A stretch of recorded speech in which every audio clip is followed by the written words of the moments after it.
Bismillah. Na'udzu billahi as-sami'il 'alim minasy syaithanir rajim. Bismillahirrahmanirrahim. Uhayyikum bi tahiyatil Islam. Tahiyatan min indillah. Tahiyatan mubarakah min ahlil jannah. Kemain si dari pantun mengkawal harus pantun. Pergi jalan ke Pulau Rupat. Setelah itu lanjut ke pasar pagi. Jawablah salam ini dengan semangat. Insyaallah Bapak Ibu bisa berangkat haji.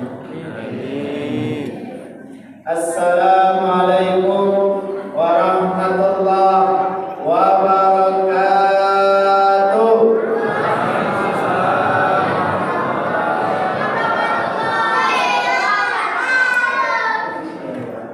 Haji cilik insyaallah.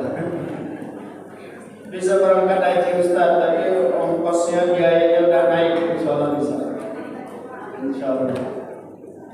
Alhamdulillah. Alladzi allafa baina qulubina fa asbahna bi ni'matihi ikhwana wa hadana li hadza wa ma kunna linahtadiya laula an hadana Allah walhamdulillahi alladzi asra bi 'abdihi laila min al-masjidil haram ila al-masjidil aqsa alladzi barakna hawlahu nashhadu an la ونشهد أن محمدا عبده ورسوله لا نبي ولا رسول بعده اللهم صل وسلم وبارك على حبيبنا محمد صلى الله عليه وسلم الذي لا ينطق عن الهوى إن هو إلا وحي يوحى Salatu wassalamu ala alihi wa ashabihi ahli sidqi wal wafa. Wa qala Rasulullah sallallahu alaihi wasallam fi ma rawahu Imam Muslim, man salaka tariqan yaltamisu fihi ilman sahalallahu lahu tariqan ilal jannah. Siapa yang memudahkan langkah kakinya menuju majelis ilmu, maka Allah akan mudahkan langkah kakinya menuju surga. Insyaallah Bapak Ibu sekalian menjadi ahli surga. Amin ya rabbal alamin. Ada yang mau masuk surga malam ini? Mau? Ada yang mau? Alhamdulillah, bersyukur kita kepada Allah, berselawat kita kepada Rasulullah. Allahumma shalli wa sallim wa barik alaihi. Salawat dan salam kepada keluarga, sahabat dan pengikutnya. Ya Allah, ya Rahman, ya Rahim, kami yang berkumpul dan berkumpul di dalam Masjid Paripurna At-Tikra ini, ya Allah, jika ada di antara kami yang sakit atau keluarga kami yang sakit, mohon sembuhkan dan sehatkan. Amin. Amin. Jika ada di antara kami yang sulit dalam urusannya, mohon permudah ya Allah. Amin. Jika ada keluarga atau saudara kami yang dalam perjalanan, mohon sampaikan perjalanannya ya Allah. Mohon murahkan rezeki kami ya Allah. Mohon sehatkan badan kami ya Allah. Mohon berkahi rezeki kami ya Allah. Mohon jadikan keturunan kami saleh dan saleha ya Allah. Panjangkan umur kami. Banyakkan rezeki kami. Banyakkan keturunan kami. Anak-anak yang mana ini? Tetap kita hati ini.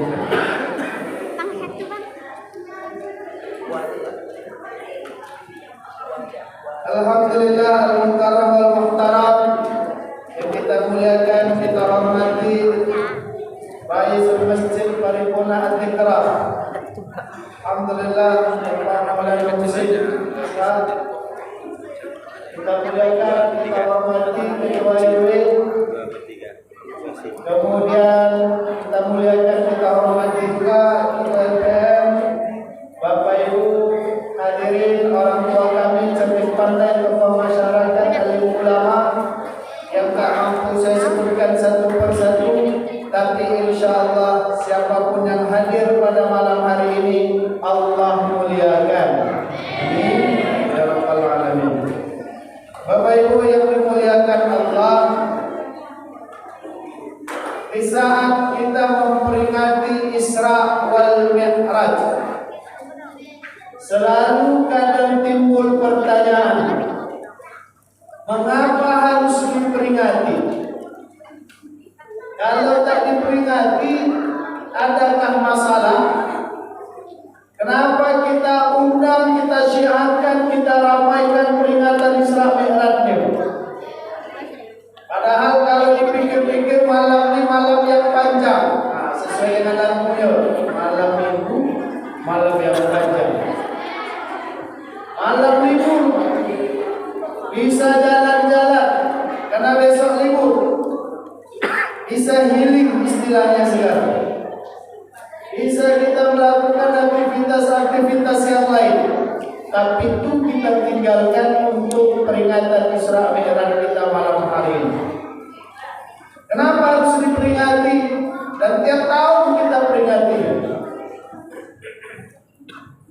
Ada yang bisa jawab? Kalau ada yang bisa jawab, saya kasih hadiah. Hadiahnya rahasia.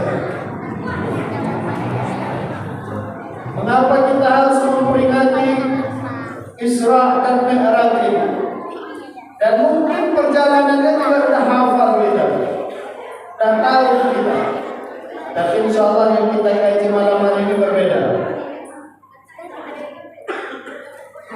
Jadi kalau timbul pertanyaan, Ustaz, mengapa kami harus memperingati Isra Mi'raj? Kenapa Isra Mi'raj harus ada untuk diperingati?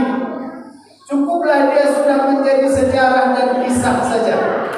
Ternyata Bapak Ibu yang dirahmati Allah, Bapak Ibu boleh setuju, boleh tidak. Boleh setuju, boleh tidak. Yang tak setuju saya harap setuju. Apa itu? Ternyata Bapak Ibu yang dimuliakan Allah, secara ilmu psikologinya, mengulang-ulang peristiwa, mengulang-ulang kejadian itu menambah cinta. Betul tak? Kalau kita ulang-ulang peristiwa yang bagus-bagus tentunya, itu akan menambah cinta kita dengan pelakunya. Mengapa sekarang masih salut orang dengan Presiden Republik Indonesia yang pertama ini? Karena sering disebut namanya, kisah hidupnya sering disampaikan. Orang yang tak jumpa dengannya pun merasa bangga kalau menyebut namanya. Itulah contohnya. Jadi mengapa harus diperingati tiap tahun? Agar tazidul hubbah, bertambah cinta. Saya kasih contoh Bapak Ibu.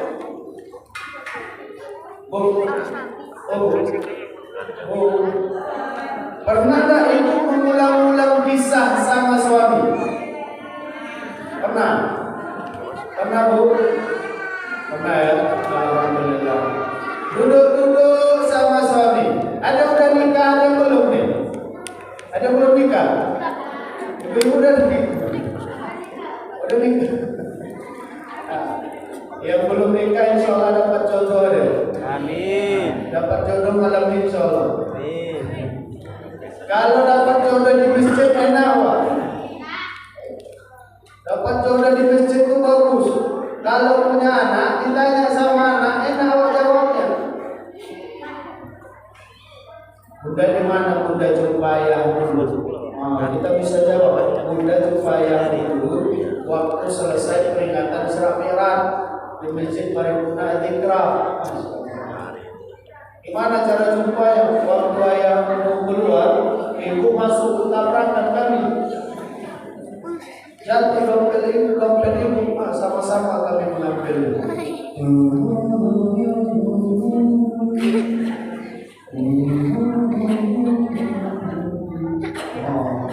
Enak ceritanya. Tapi kalau coba tempat-tempat yang aneh-aneh, di mana ayah jumpa ibu? Oh, ayah jumpa ibu dulu waktu ibu dikejar Satpol PP. Lalu ibu sembunyi di kedai ayah. Di situlah kami bertemu.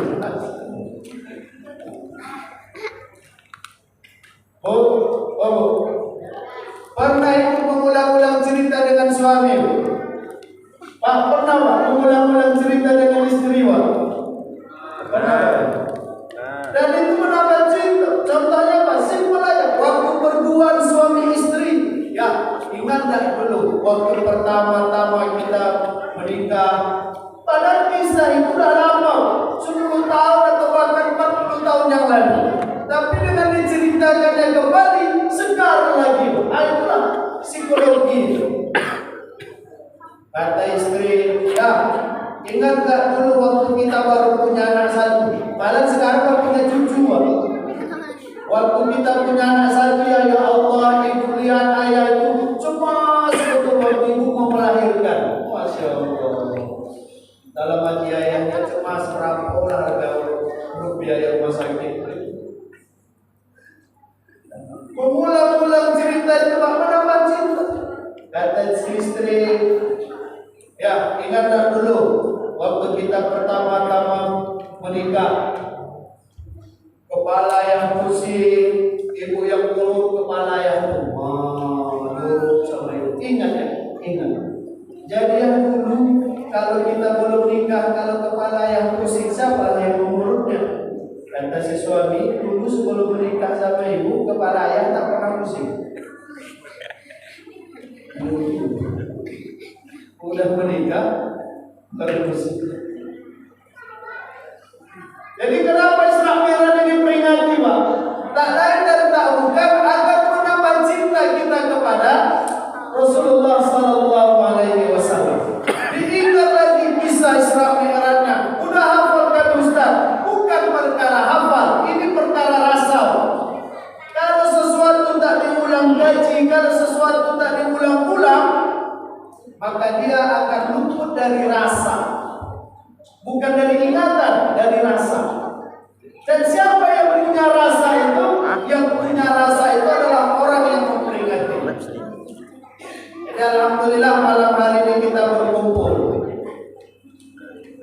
Terus kadang ada juga yang mengatakan, Ustaz, kami dapat gaji, katanya Isra Mi'raj itu tak boleh diperingatkan. Tak boleh diperingati. Kenapa? Karena Nabi tak pernah memperingati Isra Mi'rajnya. Nabi tak pernah memperingati Isra Mi'rajnya. Lalu kenapa kita memperingati Isra Mi'rajnya? Rumusnya sederhana saja Bapak Ibu. Apakah yang Nabi tak lakukan, kita tak boleh kerjakan? Kan tidak. Dan apakah yang Nabi lakukan, kita harus lakukan? Kan tidak juga. Yang penting tidak bertentangan dengan apa yang Nabi ajarkan. Itu garis merahnya. Jangan bertentangan dengan apa yang Nabi ajarkan. Kalau Nabi tak lakukan, tak ada masalah. Contohnya apa? Nabi tak pernah sholat di masjid Paripurna Al-Hidrami. Awak sholat siko, boleh tak? Boleh. Tapi Nabi tak pernah sholat siko, tak masalah. Karena tak semua yang Nabi lakukan kita harus lakukan, dan tak semua Nabi tak lakukan kita tak boleh kerjakan. Yang penting yang kita lakukan tidak bertentangan dengan syariat. Saya kasih satu contoh saja. Satu contoh. Kita dulu Pak bisa baca Quran. Sebelum pandai kita baca Quran, apa yang kita baca?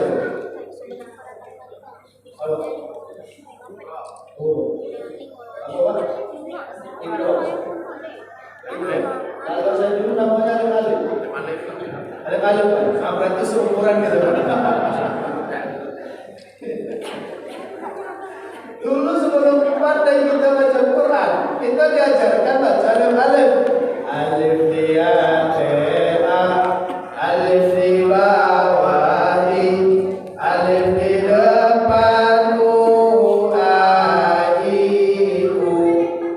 baju di atas ban, baju di bawah bin, baju di depan buntan bin bun. Disuruh mengikuti. Baca nak. Baju di atas ban, kata guru tu. Baca. Anak ni tak membaca. Kenapa tak dibaca? Memikirkan bagaimana caranya bisa berdua di atas ban. Seorang saja di atas ban payah. Ini berdua di atas ban. Pernahkah Nabi mengajarkan itu kepada Abu Bakar? Tak pernah. Tak pernah dalam halaman Nabi itu, dalam pertemuannya berkumpul Abu Bakar, Umar, Utsman, Zaid bin Sabit, kumpul sahabat, lalu Nabi mengajarkan adiyate adi bawahi adidam alif idam manu adi udah. Kita diajarkan begitu. Nabi tak pernah buat, tapi kita buat. Boleh sah saja. Kenapa tak bertentangan dengan syariat? Nah, jadi Bapak Ibu yang dirahmati Allah, malam hari ini kita baik di dalam 3 babak insyaallah. Kalau selesai ya, kalau tidak selesai nanti diselesaikan sama ketua masjid. Yang pertama ketika perjalanan Nabi.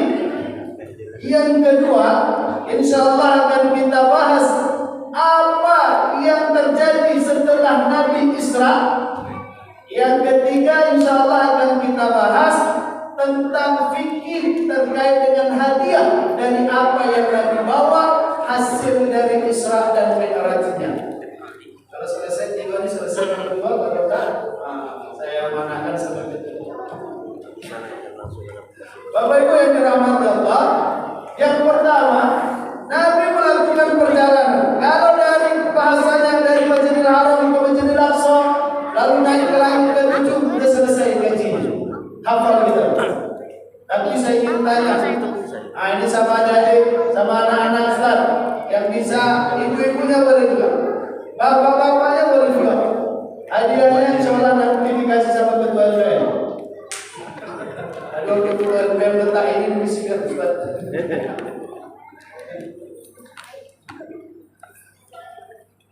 Ketika Nabi melakukan perjalanan Isra, belum Mi'raj. Mi'raj itu dari Palestina naik ke Sidratul Muntaha. Isra dari Masjidil Haram ke Masjidil Aqsa, Palestina. Ketika Nabi melakukan Isra, Nabi diberhentikan Allah di 3 tempat. Ada 3 tempat yang Allah izinkan kepada Nabi untuk menziarahi. Artinya Nabi diberhentikan di tempat ini, berhenti lagi, tak. Ada 3 tempat. Pertanyaannya, 3 tempat itu apa saja namanya? Selain dari Masjidil Haram ke Masjidil Aqsa ya, ada 3 namanya. Yang dapat saya kasih hadiah. 1, 2, 3, 4, 5. Saya tambah hadiah 100.000 cash. Tapi kalau salah bayar saya 100.000. 1, 2, 3, 4. Saya naikkan lagi Pak. Saya kasih hadiah cash 300.000. Tapi kalau salah kasih saya 100.000. 1, 2, 3, 4. Time habis. Alhamdulillah tak keluar 300.000. Ada 3 tempat Bapak Ibu yang diberhentikan Allah Nabi kita Nabi Muhammad. Yang pertama, tempat itu disebut dengan Bukit Tursina. Bukit apa nak? Tursina. Bukit Tursina ini di mana? Di mana nak? Bukit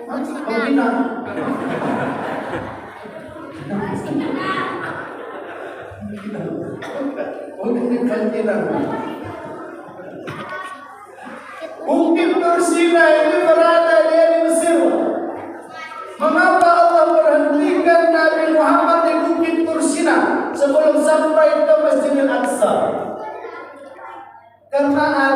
kisah, yang kisah ini hafal gitu.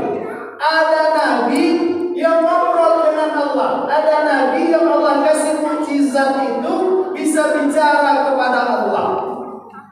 Nabi apa nak? Nabi Musa bisa bicara dengan Allah. Di mana Nabi Musa bicara dengan Allah? Tuh di Bukit Tur Sina.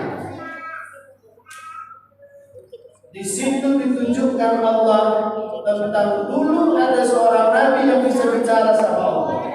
Sekarang kita mau bicara sama Allah. Kalau mau bicara sama Allah sekarang mudah, baca Al-Quran. Ayo. Tak perlu kita Allah, kenapa kau tak sampaikan kepada aku? Tak perlu, mudah ada di Al-Quran semuanya. Baca. Apa yang mau dipinta ada. Ya Allah, kenapa kau tak kabulkan doaku? Siapa bilang Allah tak kabulkan doa? Allah kabulkan doa. Allah, kenapa kau berikan kehidupan ini begitu berat? Siapa bilang kehidupan ini berat? Hidup ini mudah. Susahnya sebentar, senangnya juga sebentar. Mudah. Kalau sedih, sebentar sedih. Yang membuat sedih lama itu karena di sini dibuat.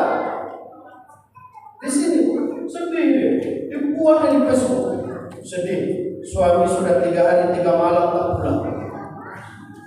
Dibuat di Facebook. Itulah yang membuat sedih lama. Kata kawannya, sabar bu, kalau suamiku 3 hari 3 malam tak pulang, itu tanda dia sungguh-sungguh mencari rezeki. Masya Allah, sabar. Atau komen yang kedua, oh, kadang cinta harus diuji dengan kerinduan. Itu. Atau komen yang ketiga, oh, kalau suami tak pulang 3 hari 3 malam, itu tanda dia punya simpanan. Apa masalah? Yang membuat masalah itu karena di sini diceritakan. Tapi kalau masalah itu diceritakan di atas sajadah, berbisik kita dengan tanah, didengar oleh langit. Sedihnya sebentar, senangnya juga sebentar. Kayanya sebentar, miskin juga sebentar. Tidak ada yang lama di kehidupannya.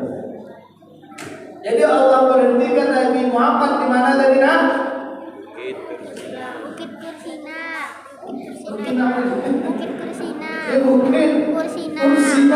Di mana Bukit Tursina itu nak? Mesir. Masya Allah, dapat gaji satu ya. Nanti jalan-jalan ke Mesir ya. Tapi kalau jalan-jalan ke Mesir jangan berkunjung ke Mesir Firaun. Lalu waktu kuliah di Mesir itu aku masuk Mesir Firaun tak jadi. Kenapa tak jadi? Mahal. Kalau dirupiahkan 1 juta lebih. Jadi kami bilang sama kawan, memanglah Firaun ini hidupnya menyusahkan, matinya pun menyusahkan. Lalu ketika Rasulullah SAW melanjutkan perjalanan, Allah berhentikan Nabi Muhammad di satu tempat, namanya Baitul Lahab. Apa nak? Baitul Lahab, yang sekarang sudah disingkat menjadi Bethlehem. Pernah dengar? Bethlehem. Di mana itu? Di Palestina. Ada nama tempat namanya Bethlehem, Palestina. Apa kisah dari Bethlehem ini Ustaz? Kisahnya ternyata di Bethlehem ini dilahirkan seorang hamba Allah yang diangkat menjadi nabi. Lahir dia tanpa seorang ayah. Nabi apa itu? Nabi Isa. Nabi Isa alaihissalam. Nabi Isa lahir tanpa ayah. Kalau sekarang ada itu, mana ayahnya? Tak kemana ayahnya? Lahir anda tak ada ayahnya. Kenapa bisa begini? Inilah memang sejarah Ustaz. Kalau Nabi Isa lahir tanpa ayah itu mukjizat. Kalau sekarang ada anak lahir tanpa ayah itu musibah. Nauzubillah. Jauh-jauh insyaallah. Jauh-jauh kita dari itu. Kadang ada pula begitu. Dia disetujui sama orang tua, hamilkan dulu, pasti orang tua setuju. Insya Allah jauh-jauh keturunan kita dari ini. Diberhentikan Allah Nabi Muhammad di Bethlehem ini mendapat kisah ada sosok Nabi yang lahir tanpa seorang ayah. Kemudian baru Nabi Muhammad disampaikan ke Masjidil Aqsa, Palestina juga. 3 kisah ini Bapak Ibu yang dirahmati Allah mengajarkan kepada kita berziarah di tempat-tempat yang mulia. Boleh. Ustaz, di sana ada makam ulama, kami mau ziarah. Boleh, silakan. Kenapa? Karena Nabi dulu ziarah dia. Kemana Nabi ziarah? Di tempat lahirnya Nabi Isa dia ziarah, di tempat berbicaranya Nabi Musa dia juga ziarah, di tempat tanah kelahiran Nabi Ibrahim juga dia berziarah. Jadi kalau ada makam-makam yang mulia itu kami ziarah, boleh Ustaz? Boleh. Nabi Muhammad sudah berziarah tempat-tempat yang mulia. Yang tak boleh itu apa Ustaz? Yang tak boleh itu kalau kita berziarah lalu kita berkata minta tolong sama yang kita ziarah itu. Mbak, aku sisu pengen nikah Mbak. Mohon restu ya Mbak. Atau si Mbak mungkin.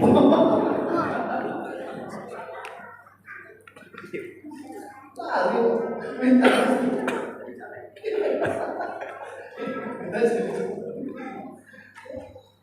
Itu yang enggak.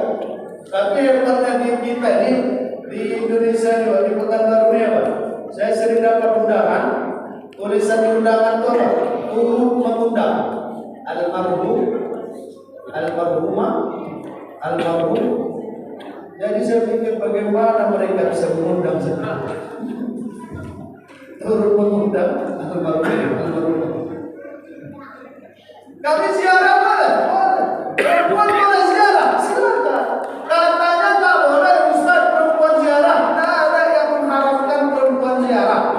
Kenapa? Karena Sayyidah Aisyah pernah dia bertanya kepada Rasulullah, "Ma'aqulu ya Rasulullah?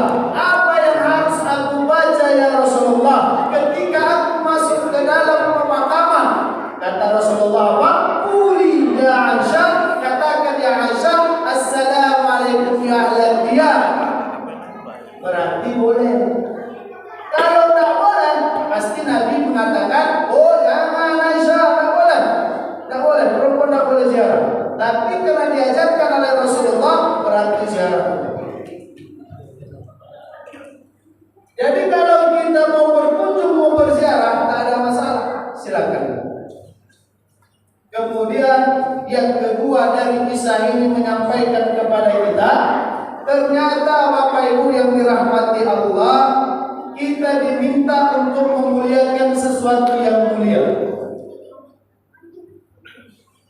Nabi Musa mulia, Masjidil Aqsa mulia, Masjidil Haram mulia, Palestina itu mulia, negeri-negeri yang mulia dikunjungi oleh Rasulullah, berziarah Rasulullah, tanda memuliakan tempat itu. Nah kita juga muliakanlah sesuatu yang mulia. Apa yang mulia itu Ustaz? Salah satunya yang mulia itu adalah Al-Quran. Muliakanlah Al-Quran ini Bapak Ibu. Gimana cara memuliakannya? Baca. Tapi kami dengar Pak Ustaz, ada yang mengatakan percuma baca Al-Quran kalau tak tahu arti. Tak ada guna baca Quran kalau tak tahu maknanya. Kalau ada yang ngomong begitu, ada Nabi yang ke-26 tu Pak. Karena Nabi kita Nabi yang ke-25 tak pernah berkata demikian. Apa kata Nabi? Iqra'ul Quran, innahu ya'ti likulli harfin ala kulli harfin asar hasanah. Baca Quran, satu hurufnya dapat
Itulah mungkin kenapa ada kita buat kaligrafi, ada rumah besar, belinya kaligrafi besar, berkunjung kita ke rumah, Masya Allah Pak Haji, besar betul kaligrafinya, Alhamdulillah Ustaz.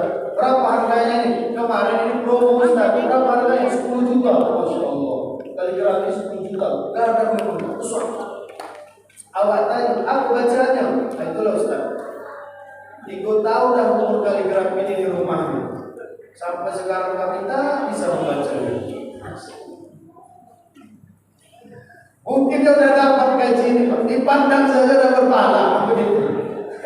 Jadi ditengoknya sudah berpahala. Tak tahu dibacanya, tak bisa dia membacanya. Asal dipandang berpahala. Mungkin itulah gaji. Itu yang ada Al-Quran. Lalu ada orang yang mencium Al-Quran. Tadi kita lihat Korea kita tadi setelah baca mencium Al-Quran. Kenapa dicium Al-Quran itu? Adakah Nabi suruh cium Al-Quran? Lalu kenapa dicium? Karena ulama kita menyuruh muliakan Al-Quran. Dan ada 4 yang apabila dicium mendatangkan pahala. Yang pertama, Hajar Aswad. Ciumlah Hajar Aswad itu insya Allah berpahala. Tapi Hajar Aswad yang ada di Ka'bah, yang dekat pintu Ka'bah posisinya, bukan Hajar Aswad nama orang. Ini harus selesaikan cium. Kalau tak sesampaikan nanti bahaya. Pulang-pulang dari masjid juga tanya kenalan sama kawan saya ada orang Hajar Aswad, Masya Allah. Inilah kalau dicium berpahala.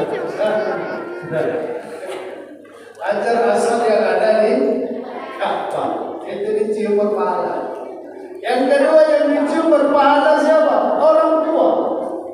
Cium orang tua itu berpahala. Yang ketiga yang dicium berpahala itu apa? Nih, Al-Quran. Al-Quran itu dicium berpahala. Dibaca dia berpahala, ditengok dia berpahala, dicium dia berpahala. Al-Quran ya, surah Yasin itu juga. Tapi kalau mencium surah Yasin hati-hati, tengok gambarnya, gambar siapa. Kadang surah Yasin ini kan model sekarang bergambar-gambar dia. Nah, ada pula almarhumah di situ. Oh iya, kata Ustaz semalam dicium berpahala. Tidak boleh dicium. Al-Quran ini dicium berpahala dia. Yang keempat yang dicium berpahala siapa? Istri cium suami, suami cium istri, berpahala. Jadi kalau kami Ustaz mencium istri kami berpahala, pahala. Itu kalau satu istri. Coba kalau dulu.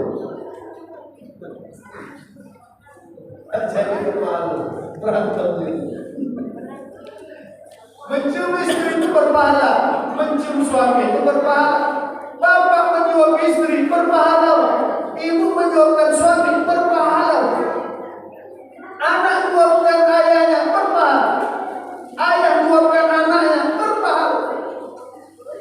Dan itu adalah jihad.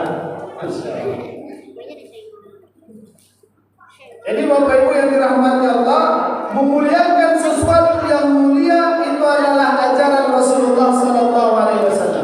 Apa yang kita muliakan? Nah, di antaranya adalah Al-Quran. Muliakan Al-Quran. Kemudian apa lagi yang mulia? Masjid. Masjid itu mulia. Maka kita muliakan. Bagaimana cara kita memuliakan masjid? 2 hal saja. Yang pertama, rumah kita jangan lebih bagus dari masjid. Itu cara kita memuliakan masjid. Kalau rumah kita lebih bagus dari masjid, itu dipertanyakan itu, Pak. Bagaimana mungkin rumah bagus tapi masjid tak bagus? Baguskan masjid, itu tanda kita memuliakan masjid. Yang kedua, tanda kita memuliakan masjid apa? Ramaikan masjid, berjamaah kita di masjid. Ini kadang ada ibu-ibu, ini untuk fikir ibu-ibu ini. Ya Bu, ada ibu-ibu yang tak mau ke masjid itu, tak mau ke masjid. Kenapa ibu tak ke masjid? Jawabannya apa? Takut fitnah Ustaz. Takut fitnah. Tapi kalau dia tak ke masjid karena ada anak kecil, karena ada hal yang lain, mungkin boleh. Tapi kalau jawabannya takut fitnah, ini yang perlu kita agak kaji sedikit.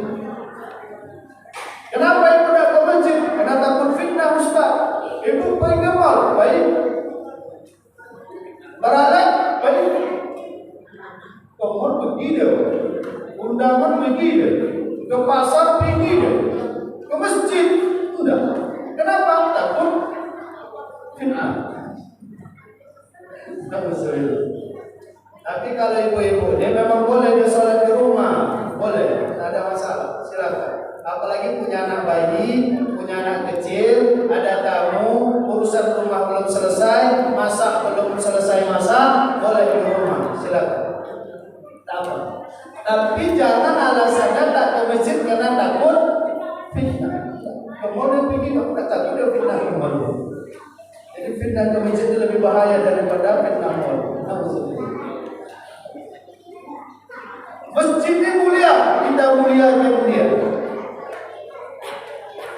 Kemudian Bapak Ibu yang dirahmati Allah, ketika Allah Subhanahu wa taala memperjalankan Nabi kita Nabi Muhammad sallallahu alaihi wasallam asra lailan minal Masjidil Haram ila Masjidil Aqsa. Nabi Muhammad sallallahu alaihi wasallam ditunjukkan Allah. Apa yang ditunjukkan Allah kepada Nabi Muhammad? Sosok seseorang yang bagus betul, putih berseri, sampai Nabi Muhammad mengira kalau dia adalah malaikat. Kata Nabi Muhammad, "Hadzal malak." Malaikat Jibril. Apakah ini malaikat? Kata malaikat Jibril, "La, innahu bashar." Dia bukan malaikat, dia manusia. Tapi ditengoknya wajahnya bagus betul, indah betul. Lalu ditanya oleh Nabi Muhammad, kenapa dia bisa seindah ini wahai malaikat Jibril? Ternyata dia punya amalan di dunia.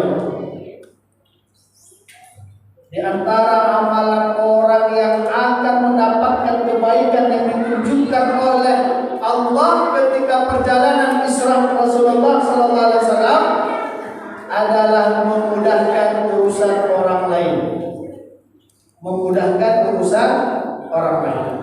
Dan ada kisahnya juga seseorang yang mendapatkan tempat yang mulia.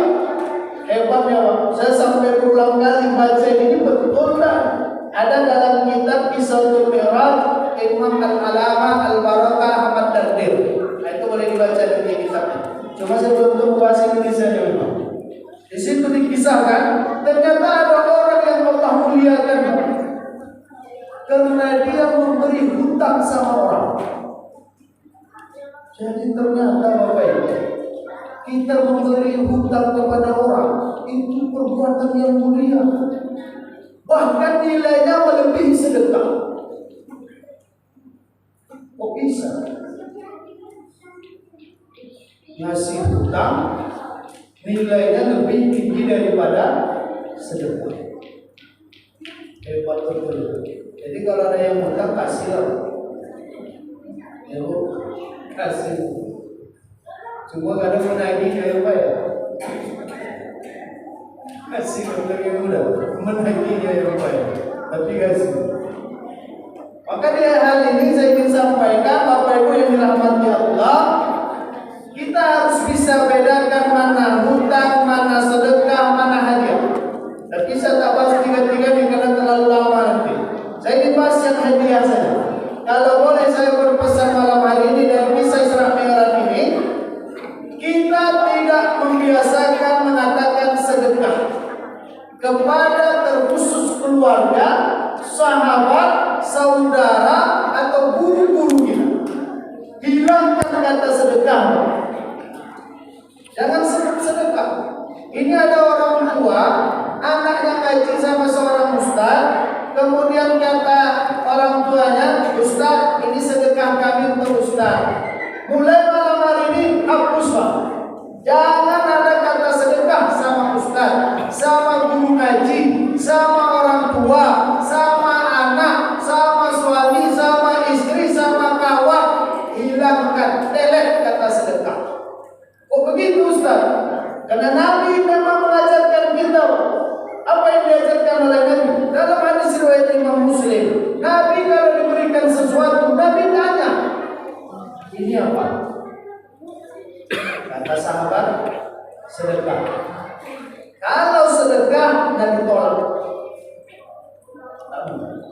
Tapi kalau sahabat itu bilang, hadihil hadiah, ini hadiah ya Rasulullah, fataqab, Nabi terima.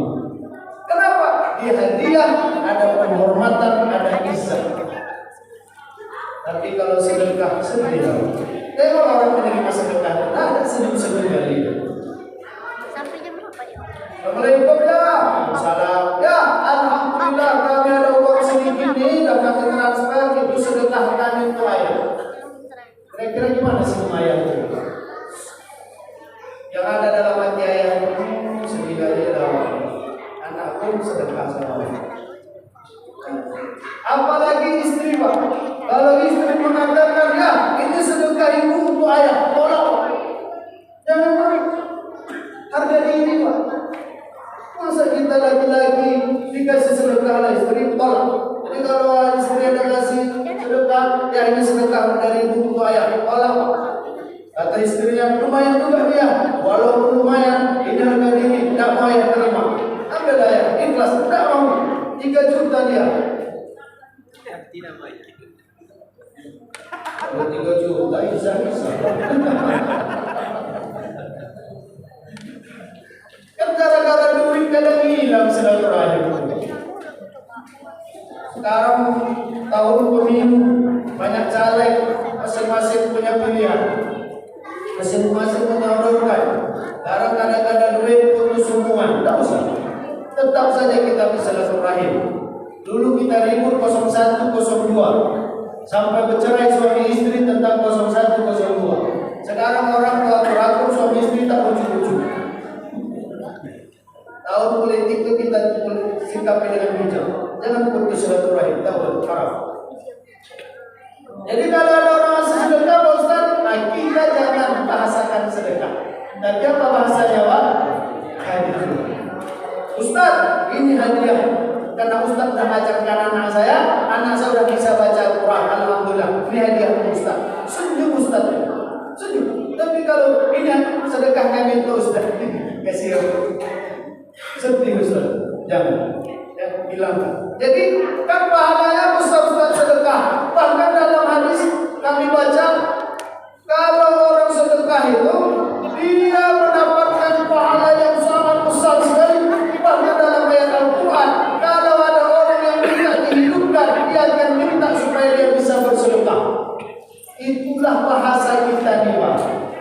Bahasa Arab itu jangan diartikan hanya sekedar khusus sedekah, kita artikan sedekah. Jangan. Bahasa Arab itu kaya makna, kaya arti. Contoh ayat yang sering dibaca oleh imam kita insyaallah. Ada ayat wa idza asabatuhumul musibah qalu inna lillahi wa inna ilaihi raji'un. Sehingga dalam pikiran orang apa? Oh, kalau meninggal musibah. Kalau meninggal musibah. Kenapa? Karena ada kata inna lillahi wa inna ilaihi raji'un. Tidak begitu gajinya. Bahasa Arab menyebutkan musibah, tapi kita punya ulama menjelaskan. Didefinisikan oleh ulama. Maka malam hari ini juga Bapak Ibu, kalau ada orang yang meninggal, dia pernah sholat di masjid paripurna Antikrani, pernah dia hadir maulid, pernah dia ikut Isra Mi'raj, pernah dia bersedekah, pernah dia ikut kurban. Kalau meninggal dia minta saya kepada tokoh masyarakat, jangan katakan ahli musibah. Kenapa tak boleh Ustaz? Musibah itu definisinya Pak. Allah beri karena Allah tidak suka sama dia. Kalau azab, Allah beri karena Allah benci sama dia. Jadi apa yang bagus ya Ustaz? Ujian. Ujian itu apa? Allah berikan sesuatu karena Allah sayang sama dia. Jadi bahasanya jangan ahli musibah. Yang lebih meleset lagi Pak, ahli musibah yang disayangi Allah.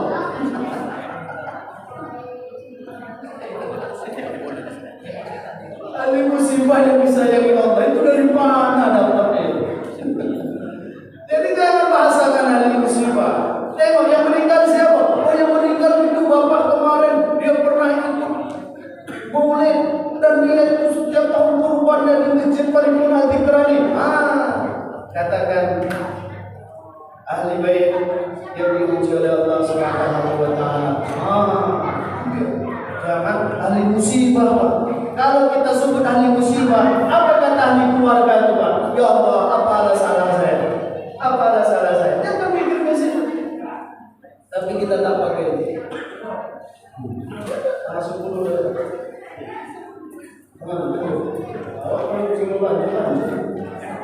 Kalau kamera sampai tidur sendiri, 2001 tahunan. Lanjut. Kalau lanjutnya rapat gigi, lanjut. Jadi saya singkat saja lah. Saya singkat. Bahasa kita tadi, jangan bahasakan sedekah. Nanti Bapak boleh baca dalam Qissatul Mi'raj Syekh Al-Alamah Al-Barakah Ahmad Tadbir. Di situ beliau memisahkan dari kisah-kisah yang beliau kumpulkan, hadiah itu lebih tinggi. Jadi hadiah aja bahasanya, tidak usah disedekah-sedekah. Jadi sedekah itu di mana, Ustaz? Sedekah itu mungkin kalau ada pengumuman daftar orang yang bersedekah. Tapi ada pula rumusnya. Kalau sedekah itu, Ustaz, tak boleh tulis nama.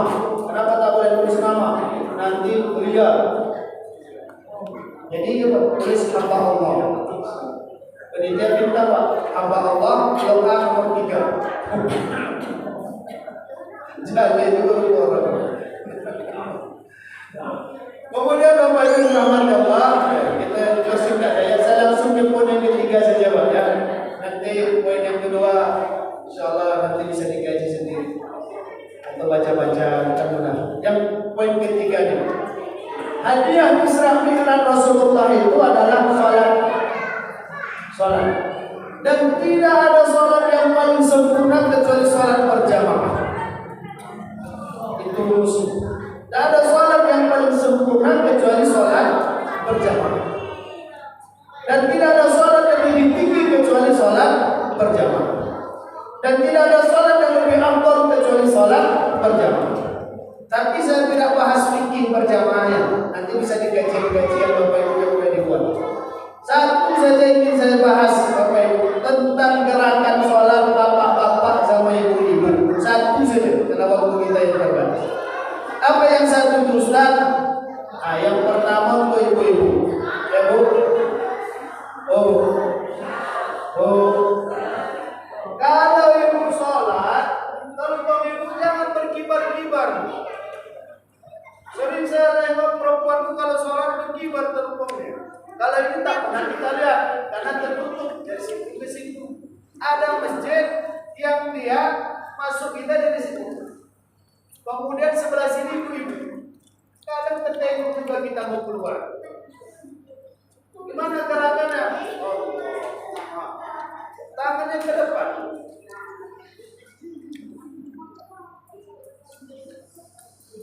Kalau ibu-ibu begini cukuplah di Indonesia Raya saja. Hiduplah Indonesia Raya. Tapi kalau sholat jangan. Kalau ibu jangan berkibar.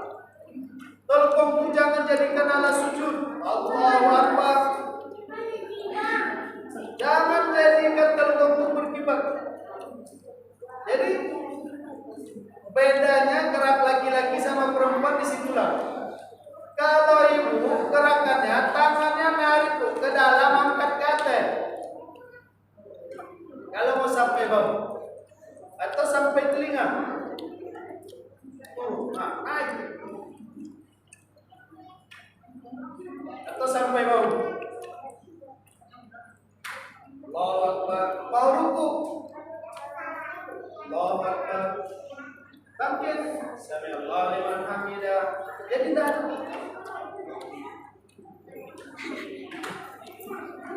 Kalau nanti ibu tengok ada perempuan yang berkibar-kibar, nanti prakteknya ibu boleh ke rumah prakteknya ya. Kalau nanti besok subuh ibu tengok ada berkibar lagi terkorak, itu nasihatilah dia. Tapi nasihatnya siap sholat ya. Jangan pas sholat dinasihati. Ustaz dari malam salah. Ibu tuh yang mana yang salah? Kata kawan yang satu lagi sholat, tak boleh bicara. Kata yang satu lagi kalau bicara mata. Kata yang satu lagi, untung saya tak bicara. Rusak. Jadi jangan beriman bertunggu-tunggu. Dan ibu kalau memulai sholat di belakang imam, jangan banyak ke kiri kanan sedikit. Penuh sebelah sini kosong. Imam itu posisinya di tengah. Angkat telpon jangan berkibar. Nah itu nanti caranya boleh dicoba-coba. Yang jelas dia tak boleh berkibar-kibar telpon kita itu. Nah, itu kunci. Gimana supaya berkibar Ustaz? Coba-coba lah. Nanti bisa minta tolong sama suami.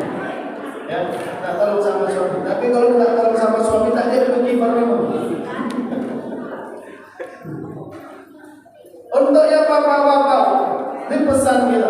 Apa yang disampaikan oleh ulama kita dalam kitab, ada dalam kitab Majmu', ada dalam kitab Fikih Islam wa Tilawu, ada dalam kitab Bidayahul Mujtahid, terserahlah mau dirujuk di kitab mana. Kita yang laki-laki ini, sholat itu bersuara. Sholat itu bersuara. Beda sama ibu-ibu. Ibu-ibu sholat tak bersuara. Apakah karena suara ibu-ibu aurat? Nah, lalu kenapa ibu-ibu tidak boleh bersuara Ustaz? Karena suara ibu-ibu sudah banyak di rumah. Di rumah yang banyak suaranya Pak. Maka di sholat tak boleh dia bersuara. Nah, kalau kami di rumah tak bersuara, ya angkat jemuran. Siap. Jemuran yang diangkat, bajunya ditinggal. Karena disuruh angkat jemuran kok. Udah dicor jemuran dia angkat itu. Memang soleh betul suami. Kalau perempuan tak pakai suara, kalau kita lagi bersuara, nah, di suara ini diatur. Tapi jangan saya sampaikan satu saya, terkhusus di takbiratul ihram. Ya Pak, di takbiratul ihram Pak, bersuara sedikit. Allah. Tapi belum ada suaranya. Tidak boleh takbiratul ihram itu. Yang tak bersuara tadi adalah perempuan. Kalau perempuan sholat benar, tidak bersuara. Tapi kalau ada laki-laki takbiratul ihram yang namanya laki-laki solehah. Namanya laki-laki solehah. Jadi harus bersuara Ustaz. Bersuara. Allah. Kecil dan harus bersuara. Allah. Ini yang dapat kita sampaikan tentang tuntas tentang kisah Isra Mi'raj ini. Belum lagi kita bahas sebenarnya apa yang dialami Rasulullah setelah Isra itu. Berat ujian Rasulullah itu setelah Isra itu berat itu. Jadi kalau waktu kita, izin kita, mohon maaf.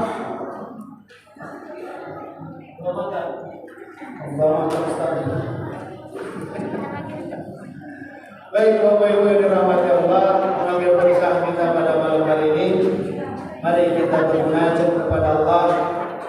Malam hari ini kita memperingati Maulid Isra Mi'raj Nabi kita. Insya Allah dengan sholat juga kita bisa Isra Mi'raj juga. Kita bacakan yang pertama terkhusus untuk kita. Silakan Bapak Ibu pasang niat apa yang mau diminta kepada Allah, kita sehat, kita jodoh, kita anak. Al-Hadiyatis Salah Al-Fatihah. A'udzu billahi minasyaitonir rajim. Bismillahirrahmanirrahim. Alhamdulillahirabbil alamin. Ar-Rahmanir Rahim. Maliki yaumiddin. Iyyaka na'budu wa iyyaka nasta'in. Ihdinas siratal mustaqim. Siratal ladzina an'amta 'alaihim ghairil maghdubi 'alaihim waladdallin. Kita wajib kita yang beristighfar. Astaghfirullah. Astaghfirullah.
الحمد لله المجيب السائلين الحمد لله لك الحمد يا الله الحمد لله لك الشكر يا الله الحمد لله اللهم صل وسلم وبارك على حبيبنا وسيدنا محمد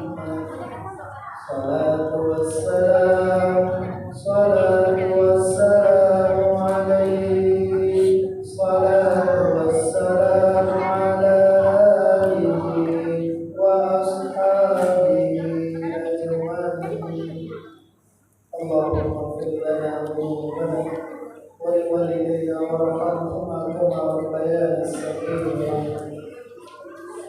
اللهم اجعل جمعنا هذا جمعا مرحوما وتفرقنا من بعده تفرقا معصوما اللهم حبب في قلوبنا يا الله محبة إلى نبيك الكرام اللهم حبب في قلوبنا يا الله محبة إلى حبيبك محمد صلى الله عليه وسلم اللهم اجعلنا من أمة نبينا محمد يا الله وارزقنا زيارة إلى مقامه يا الله وذكرنا الجنة معه يا الله اللهم ارزقنا الصحة والعافية السلامة والبركة سعادة والسكينة ذرية صالحة والصالحة ذرية صالحة والصالحة ذرية صالحة والصالحة اللهم انصر إخواننا المسلمين والمجاهدين يا الله في فلسطين يا الله وانصر إخواننا في سوريا يا الله وانصر إخواننا في تركيا يا الله وارحمنا في بلادنا هذا إندونيسيا يا الله اللهم ندعوك ونرجوك ya Allah ya Rahman ya Rahim segala puja segala puji hanya milik-Mu ya Allah mohon sampaikan salawat dan salam dari kami ya Allah untuk Nabi kami Nabi Muhammad sallallahu alaihi wasallam di saat ini kami sebut namanya ya Allah mohon berikan kesempatan kepada kami ya Allah untuk bisa berziarah di makamnya ya Allah mengucapkan salam di makamnya ya Allah ya Nabi salam alaika ya Rasulullah izinkan kami untuk bisa salat di Raudhah ya Allah izinkan kami untuk bisa tawaf di sekeliling Ka'bah ya Allah salat di Masjidil Haram ya Allah wukuf di Padang Arafah ya Allah mandi di Mina dan Muzdalifah ya Allah Allahumma ya Rabbal Alamin mohon kami minta kami ya Allah menjadikan pertemuan ini pertemuan yang Kau berkahi ya Allah jika ada di antara kami yang sakit mohon sehatkan ya Allah jika ada di antara kami yang kesulitan dalam urusannya mohon permudah ya Allah mohon jadikan sejak lama duduk kami di dalam masjid paripurna Fitra ini ya Allah sebagai pengukur dosa-dosa kami ya Allah sebagai penambah cinta dan ridha kepada kami ya Allah Allahumma ya Rahman Rahim mohon ampuni dosa-dosa kami ya Allah ampuni dosa orang tua kami ya Allah orang tua kami yang masih hidup mohon sehatkan ya Allah orang tua kami yang berada di alam kubur jika ada dosanya tak sempat kami minta ampun kepada ya Allah malam hari ini kami mohon ampuni dosa orang tua kami ya Allah Allahumma ya Rahman Rahim ampuni dosa orang yang berbuat baik kepada kami ya Allah mohon jaga dan lindungi lingkungan kami ya Allah jauh dari musibah jauh dari bencana jauh dari keburukan ya Allah jadikan kami orang yang kuat silaturahimnya ya Allah terkau hati dengan hati saudara kami ya Allahumma ya Rahman Rahim kami mohon kami minta ya Allah dengan dan Isra Mi'raj pada malam hari ini. Mohon jadikan sebagai sebab ya Allah, Kau jadikan kami ahli surga bersama dengan Nabi ya Allah. Allahumma ya Rabb, barik lana fi Rajab wa Sya'ban, ballighna Ramadan ya Allah. Ya Allah, berkahi kami di bulan Rajab dan bulan Sya'ban, dan mohon ya Allah, mohon jumpakan kami dengan bulan Ramadan ya Allah. Mohon jumpakan kami dengan bulan Ramadan ya Allah. Mohon jumpakan kami dengan bulan Ramadan ya Allah. Dengan sehat walafiat, dengan sehat walafiat, dengan sehat walafiat. La